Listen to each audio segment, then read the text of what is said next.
माझ्या चॅनलमध्ये आपलं सर्वांचं स्वागत आहे। आज आपण करणार आहोत कांदे पोहे। कांदे पोहेसाठी आपण कढईमध्ये तेल घालून घेतलेलं आहे, मोहरी टाकलेली आहे, त्याच्यावरनं थोडंसं जिरं टाकूया। आता मोहरी आणि जिरं व्यवस्थित तडतडलं आहे। आता याच्यामध्ये आपण बारीक चिरलेला कांदा आहे तो घालून घेणार आहोत आणि याला व्यवस्थित फ्राय करून घेणार आहोत। बघा अशा प्रकारे आपण याला जरा फ्राय करून घेऊया।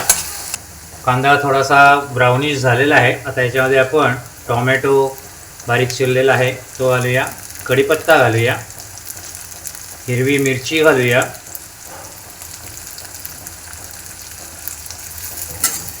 हे पहा अशा सगळ्या ह्या गोष्टी घालून झालेल्या आहेत। यांना पण थोडंसं आपण आता फ्राय करून घेऊया। हे बघा आपण थोडं असं हे फ्राय करून घेतोय अशा प्रकारे। तर आपण हे भिजवलेले पोहे आहेत ते आपण आता ह्याच्यामध्ये ॲड करून घेणार आहोत।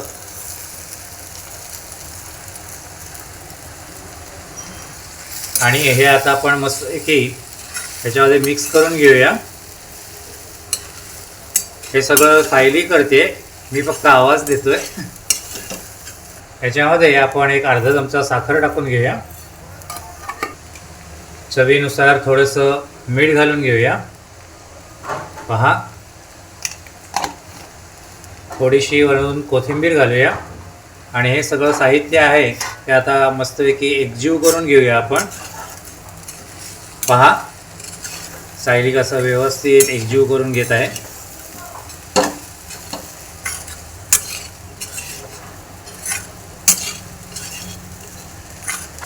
आता आपण याच्यावर थोडंसं पाण्याचा एक हक्का मारणार आहोत, जेणेकरून पोहे आहेत ते चांगले मऊ लुसलुशीत राहतात आणि होतात।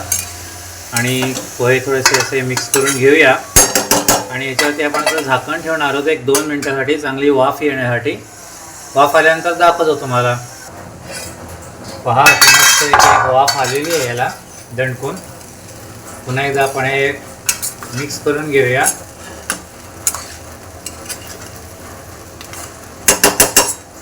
आणि पुन्हा एकदा वाफ येण्यासाठी आपण हे झाकण ठेवलेलं आहे। 1-2 मिनिटं वाफ आली की दाखवतो। बघा एक दुसरी पण वाफ छानपैकी आलेली आहे। आता याच्यामध्ये आपण फ्राय केलेले शेंगदाणे घालणार आहोत, तळलेले शेंगदाणे। तळलेले। काही जण कांदा फ्राय करायच्या अगोदर शेंगदाणे तळून घेतात, पण आम्ही तळून ठेवलेले आहेत शेंगदाणे, त्यामुळे नंतर वरतून शेवटी घालते।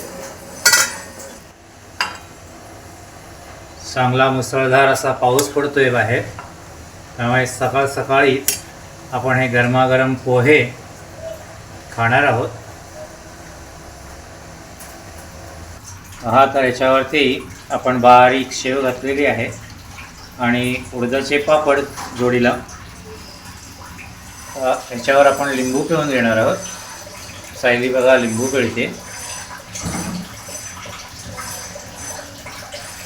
अशा प्रकारे आपले नाश्त्याचे सकाळचे कांदा पोहे तयार झालेले आहेत।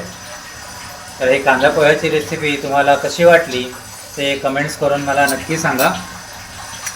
रेसिपी आवडली असेल तर रेसिपीला लाईक करा, शेअर करा।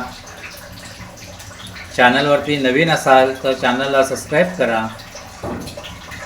पुन्हा एकदा असं भेटू नवीन एका रेसिपीमध्ये।